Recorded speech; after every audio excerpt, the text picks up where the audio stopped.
कावड़ यात्रा के मार्ग में पड़ने वाले सड़क किनारे जितने भी ढाबे, ठेले, रेस्टोरेंट हैं, उनके ऊपर उनको अपना नाम अंकित करना होगा। बड़े बड़े अक्षरों में साफ तौर पर पता चलना चाहिए कि इसका मालिक कौन है।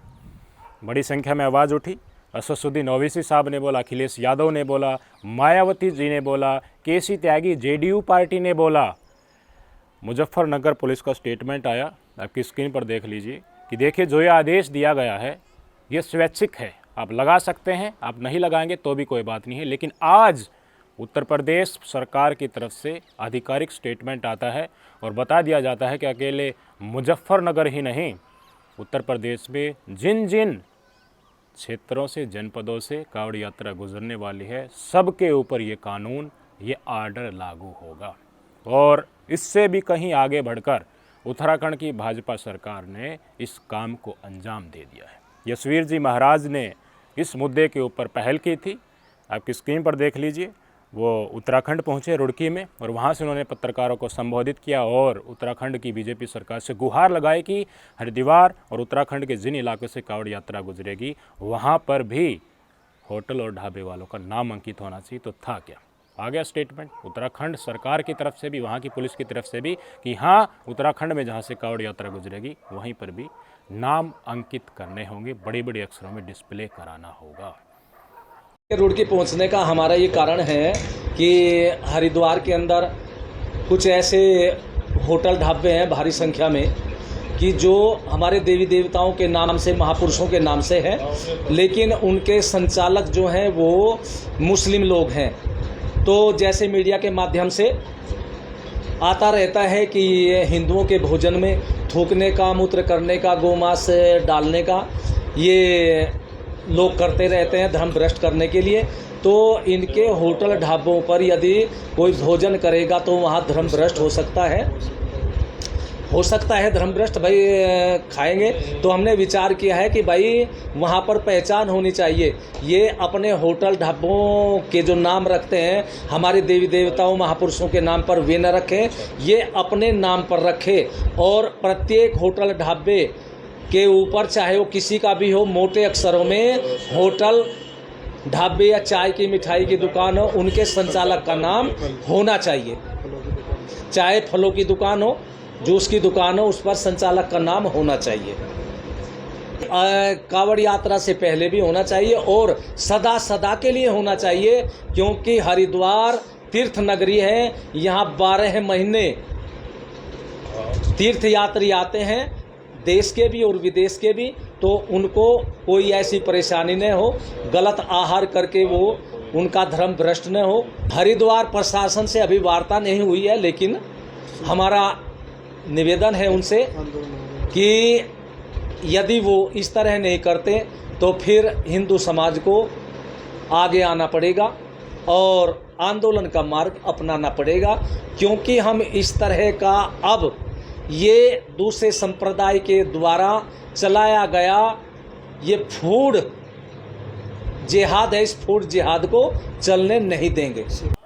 बहुत बड़ी आलोचना हो रही है। लोग स्पष्ट तौर पर ये कह रहे हैं कि संविधान का ये उल्लंघन है, अनकॉन्स्टिट्यूशनल है, असंवैधानिक है, ये मुसलमानों के आर्थिक बहिष्कार को जनरलाइज कर देने की कोशिश है।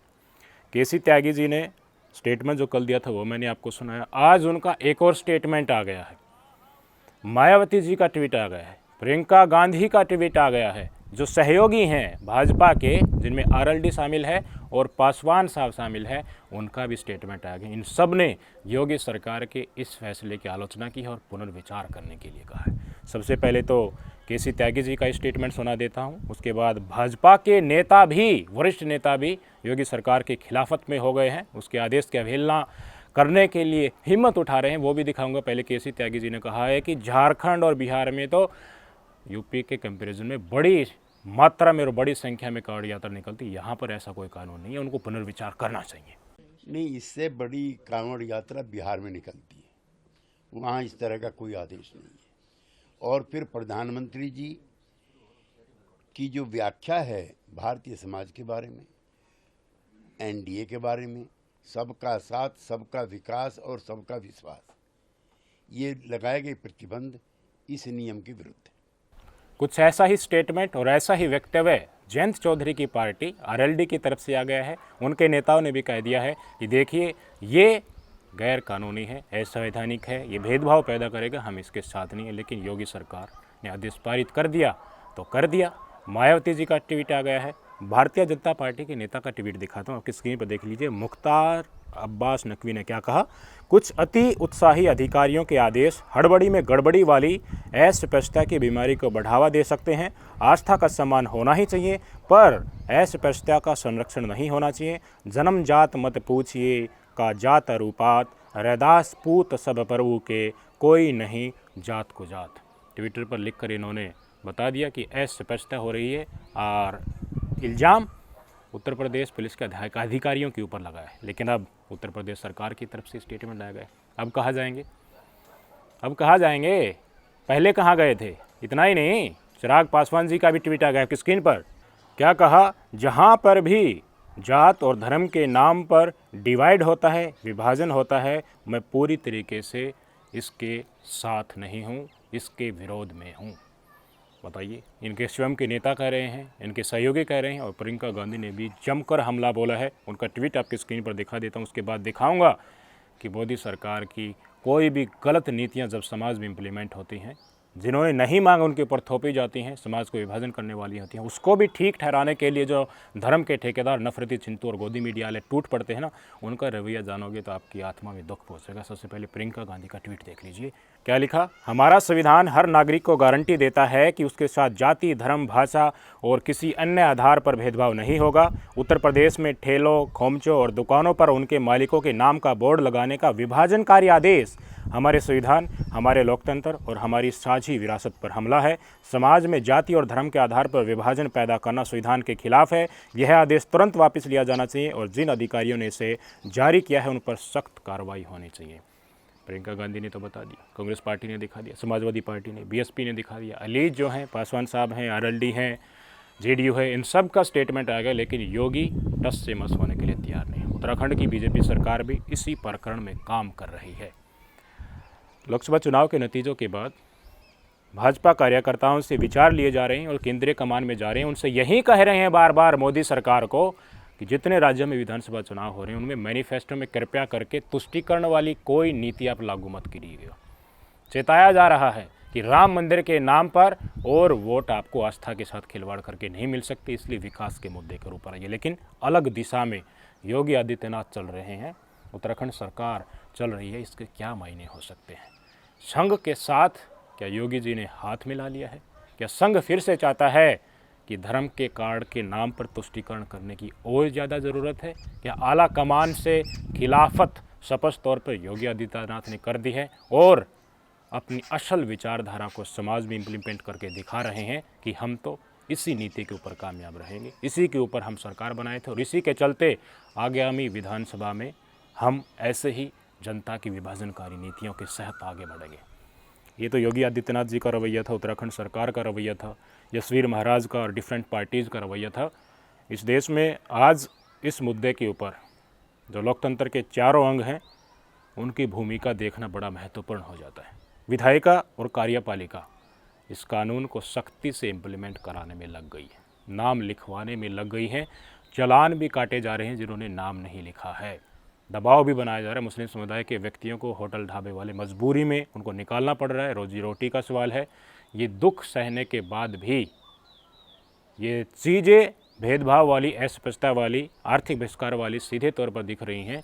इसमें न्यायपालिका कब जागेगा उसका इंतज़ार किया जा रहा है। न्यायपालिका से क्या आदेश आएगा, कौन वहाँ पर पिटीशन डालेगा, आएगा या नहीं आएगा, या ये यात्रा निकल जाएगी, उसमें इस चीज़ को जनरलाइज कर दिया जाएगा और आज ही इसकी पटकथा रच दी जाएगी, ये तो देखने वाली बात होगी। लेकिन वो चौथा खंभा लोकतंत्र का मीडिया जिसको बोला जाता है वो क्या कह रहा है? विशेष तौर पर मुस्लिम समुदाय की रूबिका लियाकत जी ने जो स्टेटमेंट सोशल मीडिया पर साझा किया है, मुस्लिम समुदाय को भी और असल हिंदू समुदाय को दुख होगा कि पत्रकारिता के फील्ड में लोकतंत्र का चौथा खंभा जो मोदी ने कह दिया, जो योगी ने कह दिया, उसकी मुखालफत करने में लग जाओ, डिफेंड करने लग जाओ कि इन्होंने जो किया है वो सही किया है और अतीत के सारे प्रकरणों को उठाकर झुठला दो इस देश की जनता को कि तुम गलत हो। हम जो कर रहे हैं, जो सरकार जो कर रही है, जो भगवादारी जो कर रहे हैं वो सही है। रूबिका लियाकत का ट्वीट आपकी स्क्रीन पर देख लीजिए। क्या लिखा, हंगामा क्यों है बरपा, नाम जो पूछ लिया है। ये कानून तो 2006 में ही बन गया था, सरकार थी मनमोहन सिंह जी की। 2011 में नियम बन गया कि सभी ढाबा और रेस्टोरेंट मालिकों को अपना नाम और लाइसेंस नंबर बड़े अक्षरों में लगाना होगा ताकि ग्राहक आसानी से देख सकें। ये सभी प्रबुद्ध जीवियों के ज्ञान चक्षु आज अचानक क्यों खुल गए हैं। 2011 के नियम को सख्ती से पालन ही तो करवाया जा रहा है। सवाल ये है कि ये सेकुलर चश्मा 13 साल बाद काहे खुल रहा है। और 2 स्क्रीनशॉट इन्होंने लगाए हैं, 2 इमेज लगाई है और उन इमेजों से लगाने वो मैं आपको दिखाऊंगा, प्रदर्शित करूंगा। जो 2006 और 2011 के ये वक्तव्य बता रही हैं, उनमें ये लिखा हुआ है कि फूड सेफ्टी का जो लाइसेंस आपको मिलेगा उस लाइसेंस को आपको अपनी दुकान में डिस्प्ले करना होगा प्रोमिनेंट प्लेसेस के ऊपर। उसमें ये कहीं नहीं लिखा हुआ है कि आपको एक साइज के अंदर आपकी दुकान के सामने और ठेले के ऊपर नाम लिखना होगा कि आपका नाम क्या है, चलाने वाले का नाम क्या है, मालिक का नाम तो समझ में आता है। ये तो कानून है ही कि प्रोपरेटर जो भी होगा उसको डिस्प्ले करना होगा फूड सेफ्टी के नियमों के तहत। और हम किसी मॉल में जाते, दुकान में जाते हैं, वहाँ पर डिस्प्ले काउंटर के पास या काउंटर के सामने दिख भी जाता है। आपकी स्क्रीन पर देख लीजिए, 2006 का इन्होंने ये कानून दिखाया, एप्लीकेशन दिखाई कि फूड सेफ्टी का लाइसेंस के लिए या रिन्यूअल के लिए क्या क्या चीज़ें हैं। और 2011 की कंडीशंस भी दिखाई जिसमें लिखा हुआ है कि एक लाइसेंस जो ग्रांट किया जाएगा उसके फॉर्म सी में उसकी कॉपी आपको प्रोमिनेंट प्लेसेस पर लगानी होगी। इसमें 2011 के कानून में कहीं नहीं लिखा हुआ है कि आपको आपका नाम ठेले के ऊपर लगाना है। और ये फूड सेफ्टी वाले ठेले और ढाबे वाले के ऊपर लागू नहीं होता है। लेकिन ये जनरलाइज करने के लिए आ गई, डिफेंड करने के लिए आ गई। योगी सरकार ने कहा है कि नाम लिखना है, उसके लिए नियमों को गलत तरीके से क्योट करने में आई। लोगों को दुख नहीं होगा। मुस्लिम समुदाय की एक्सपेक्टेशन इस महिला से जो जर्नलिज्म के इस फायदे के ऊपर पहुंच गई है, इससे क्या आकांक्षाएं लगाई जाएं। लोकतंत्र के खंभों की तो कम से कम इजाज़त कर लेती। नियमों को गलत तरीके से दिखाकर मोदी योगी को डिफेंड करने की, आम चूस कर खाती हो क्या, थकते क्यों नहीं, टोनक क्यों पीते हो, मैं मेरे प्रधानमंत्री के साथ हमेशा खड़ी रहूँगी। इन्हीं के इंटरव्यू में कहा था ना कि मैं नॉन बायोलॉजिकल हूँ।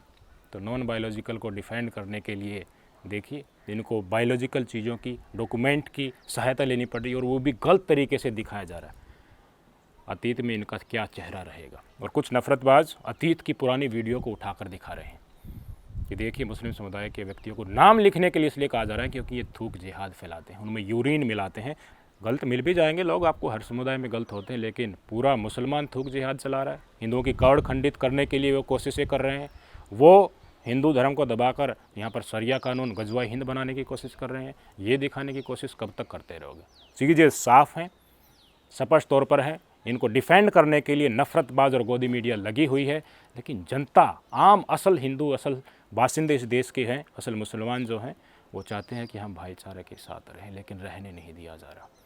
उपचुनाव होने वाले हैं उत्तर प्रदेश में, आपके हाथ में पाला है।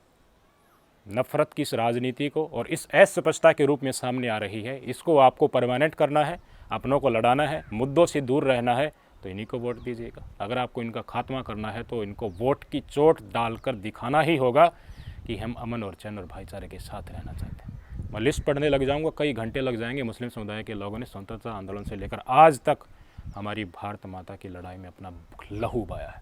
जब हिंदू और मुसलमान एक साथ आकर खड़े ही हो गए थे तो अंग्रेज़ों को भागना पड़ा था यहाँ से, और आज उसी विभाजनकारी नीतियों का फ़ायदा उठा रहे हैं, हिंदू और मुसलमान में भेद पैदा करने की और कुर्सी की रोटी सेक रहे हैं।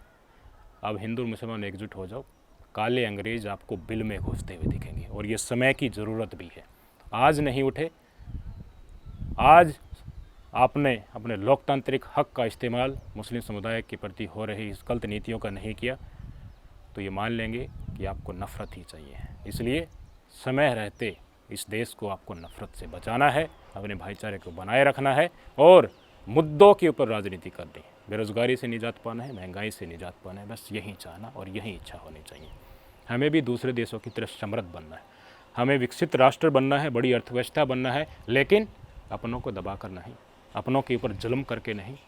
और आज मुसलमानों के साथ हो रहा है, कल को ये दलित समुदाय के साथ नहीं होगा, क्या गारंटी है इसकी। दलित समुदाय ने तो ऑलरेडी पिछले कई सालों से इस अत्याचार को झेला है।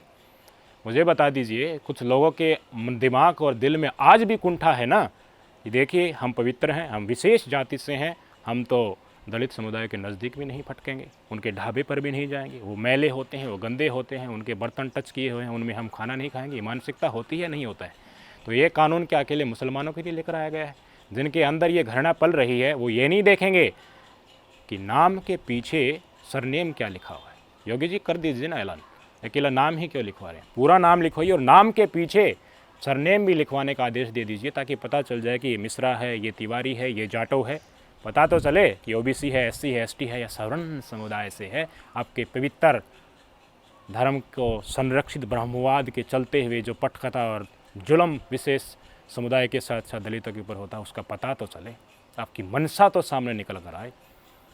इतिहास में ये काला अध्याय हमेशा के लिए याद किया जाएगा। आज ज़रूरत है विपक्ष को एकजुट होने की, और लोकसभा का अब जो बजट सत्र आने वाला है, इसमें प्रमुखता से इस मुद्दे को उठाने की।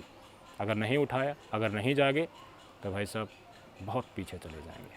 आगे फिर इसका विशाल रूप आपको देखने को मिलेगा, जो हमें हमारे घर में भी चैन से बैठने नहीं देगा। मुद्दों को दबाने की कोशिश धर्म की आड़ में करी जा रही है। पेपर लीक हो रहे हैं, अग्निवीर का मुद्दा छा गया था, राहुल गांधी मणिपुर में जा रहे हैं, मोदी जी बाहर जहाज में घूम रहे हैं। इमेज डाउन जा रही थी बीजेपी की ज़बरदस्त तरीके से, उसको ठप्पा दिखाने के लिए, लाइमलाइट से दूर करने के लिए एक नया प्रकरण आपके सामने लेकर आया गया है। क्या आप इसे स्वीकार करेंगे? कमेंट करके जरूर बताइए। नमस्कार।